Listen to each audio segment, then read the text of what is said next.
एक दिन की बात है, राधा रानी ने कहा कि बेटा सुख, तुम्हारे लिए मृत्यु लोक में जाना पड़ेगा। तो सुखदेव जी ने कहा कि माँ जी, क्या मुझसे कोई गुनाह हो गया है? क्यों? नहीं नहीं, मैं आपके चरणों को छोड़ करके कैसे रहूंगा? राधा रानी ने कहा कि बेटा सुखदेव, मैं मृत्यु लोक में तुम्हें इसलिए भेज रही हूं कि तुम्हारे अलावा कोई दूसरा योग्य वक्ता नहीं है कि जो भगवान के नाम का प्रचार प्रसार कर सके। इसलिए तुम्हें मृत्यु लोक में जाना पड़ेगा और तुम भगवान भागवत धर्म का प्रचार करो। तो सुखदेव जी महाराज अपनी इष्ट किशोरी राधा के चरणों में प्रणाम करके और मृत्यु लोक आते हैं। ध्यान देना, एक बात और बड़ी विशेष बात है श्रीमद् भागवत में कि भागवत में सुखदेव जी महाराज ने जो कथा कही है उसमें किशोरी राधा का नाम नहीं लिया। क्यों? क्योंकि राधा सुखदेव जी की इष्ट है, मां है, और राधा नाम लेंगे और राधा नाम आने से सोचते हैं कि कहीं ऐसा ना हो कि सुखदेव जी की समाधि लग जाए, और अगर सुखदेव की समाधि लग गई तो परीक्षित को कथा कौन सुनाएगा? क्योंकि राधा नाम वो है कि राधा नाम से ही सुखदेव जी की समाधि लग जाती थी, इसलिए नाम नहीं लिया, अर्थात अपने गुरु का नाम नहीं लिया सुखदेव जी ने। और आज मृत्यु लोक में कहां पर आए?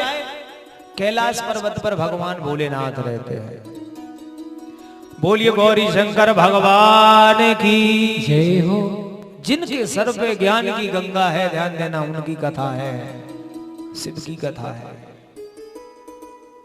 भोलेनाथ कैलाश पर्वत पर बढ़िया समाधि में बैठे हैं। और एक बार देवर्षि नारद के मन में विचार आया और देवर्षि नारद सीधे कैलाश पर्वत पर पहुंच गए। मां पार्वती बैठी थी, स्वागत किया, आओ नारद, बहुत दिन में आए, कहा बात है, आजकल कहीं आना जाना बंद कर दिया है क्या? नारद जी ने कहा कि हाँ बिल्कुल टोटली बंद कर दिया हमने, तो अब कहीं जाते ही आते नहीं है। क्यों? क्यों नहीं जाते? नारद जी ने कहा, सुर नर मुनि सबकी यह रीति, स्वार्थ लाग करें सब प्रीति। दुनिया स्वार्थी हो गई है, इसलिए हम कहीं जाते आते नहीं हैं। अच्छा, सब स्वार्थी हो गए, बिल्कुल सब। सुर नर मुनि, याद रखना, सुर मतलब देवता, नर पूरी मानव जाति, मुनि मतलब साधु समाज, मतलब सब स्वार्थी हो गए। नारद जी से पार्वती जी ने कहा, नहीं नारद, दुनिया स्वार्थी हो सकती है लेकिन तुमने एक बात गलत जोड़ दी है। देवता भी स्वार्थी हो सकते हैं लेकिन उन देवताओं में मेरा भोलेनाथ आता है। मेरे भोलेनाथ की बात अलग है साहब, भोलेनाथ तो भोलेनाथ है। अच्छा, आपको दुनिया में बहुत से भगवान मिले लेकिन भोलेनाथ जैसा मिले? क्यों?